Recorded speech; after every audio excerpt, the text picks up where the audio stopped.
Rates, prices, inventory, price cuts, pending sales, we can go on and on about this market for days using every buzzword known to man, but at the end of the day, everyone can agree on one simple thing. This market right now is nothing short of insane. With rates currently touching 8% and prices showing little to no relief, everyone is wondering how. How is it possible that the largest real estate bubble in modern history refuses to pop despite what seems to be immense pressure from a wide range of factors? Well, the answer can be found in the definition itself. A bubble is only a bubble if it goes bust. Before that, it's nothing more than speculation. Price bubbles are a common occurrence in real estate markets, but their existence can't technically be proven until the bubble pops. Of course, there are clear historical patterns that reveal hints of excess and greed, but as it stands today, we are speculating. And because of this video, just like any other prediction about this, is nothing more than an educated guess. Now, to be fair, there are very good reasons to believe in our predictions.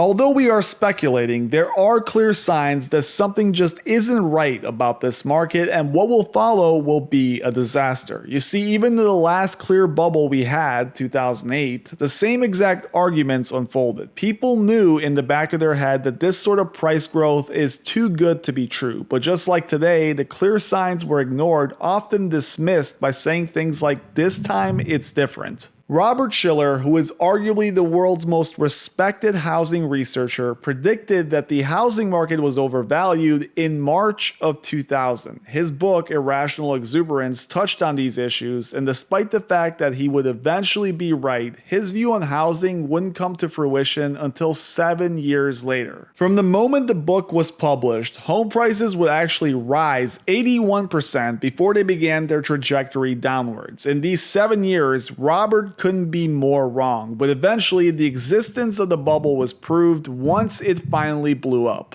The same concept applies today. There are plenty of people that dismiss a crash, claiming that for whatever reason, this sort of growth is completely normal. A lot of times these are frustrated buyers, other times they are greedy investors, but ultimately there is nothing normal about this market, and as you're about to see, it's bound to fail. If you take a step back in time, we can see that what's unfolded in the last 4 years is actually one of the wildest finance stories ever. Since about the early 80s, the US government has essentially pushed interest rates down and down. This slow trend to zero caused a lot of different things to happen. We know that in the world of finance, interest rates act like gravity. The higher they are, the harder it is for prices in general to rise. This included the prices of stocks and the price of homes. All of these assets are affected heavily by the interest rate. Now, long story short, after years of declining rates, the probability of bubbles forming in various different assets grew exponentially. The slow move down from the early 80s created the conditions for the '08 bubble to form.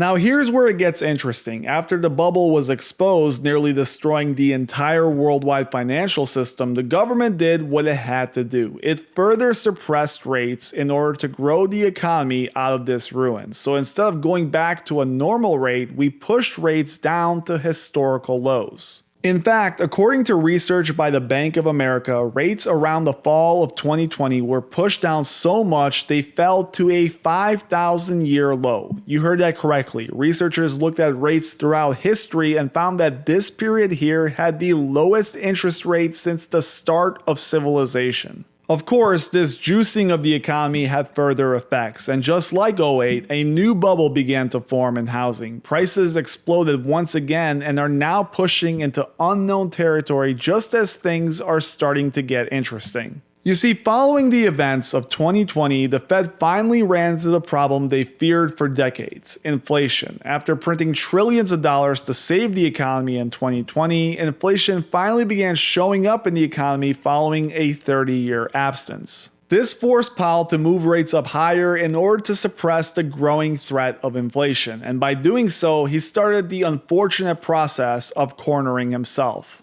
Now, this next part may not sound like it's related to the housing market at all, but if you listen to the end, you'll see why this unfortunate truth will ultimately lead to a disaster, not just for the housing market, but for the economy overall. To understand, we first need to look at something called the national debt. This here represents the total amount of money that the federal government of the United States owes to creditors. You may have heard that the US has gotten used to spending more money than it brings in, and this has put us in severe debt. Now, this was mostly okay when interest rates were low, but now that rates are higher once again, we are quickly realizing just how unstable all of it really is. Today, the government pays about $909 billion in interest payments alone. That is more than the national defense budget. Now, as the government debt continues to pile up and rates continue to stay high, this number will quickly become a giant problem. Before the decade is over, it's estimated that the national debt could reach a staggering $70 trillion. If interest rates stay around 7%, that would mean we'd have to spend nearly $5 trillion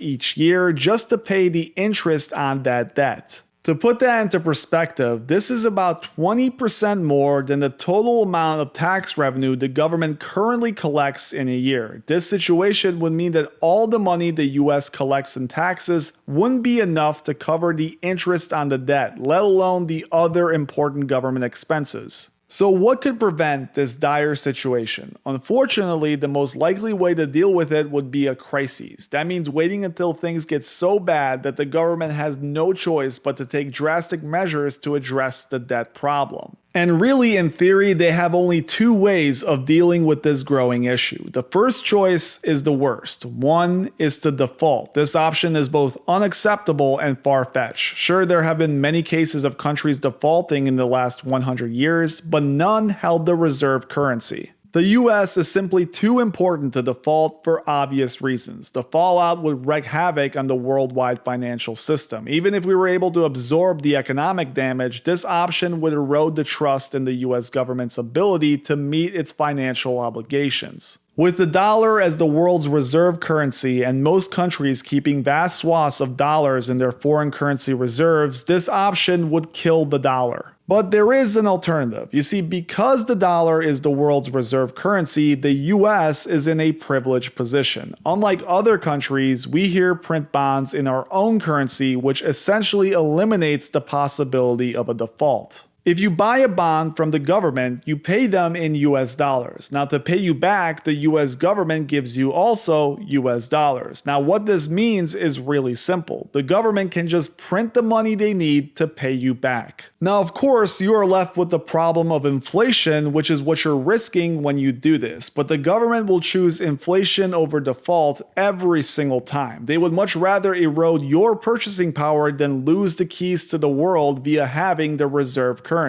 So in summary, what's happening here is all a head fake. Powell is pushing rates up until something breaks, and this something will be housing. Now, after the dust settles and the market undergoes its collapse, the resulting fallout will eventually lead to severe inflation, as the government, avoiding a default, will simply print money to pay its existing debts. At this point, we may have a false sense of gains through the prism of the dollar, but in real terms, housing prices will remain challenged, falling in line with historical trends. While this may sound far-fetched, it's real, and following years of kicking the can down the road, the issue of government debt and higher rates is a massive one. Thank you guys for watching. As always, please make sure you hit that like and subscribe button if you enjoyed it, and let me know what you're seeing in your local market in the comments below.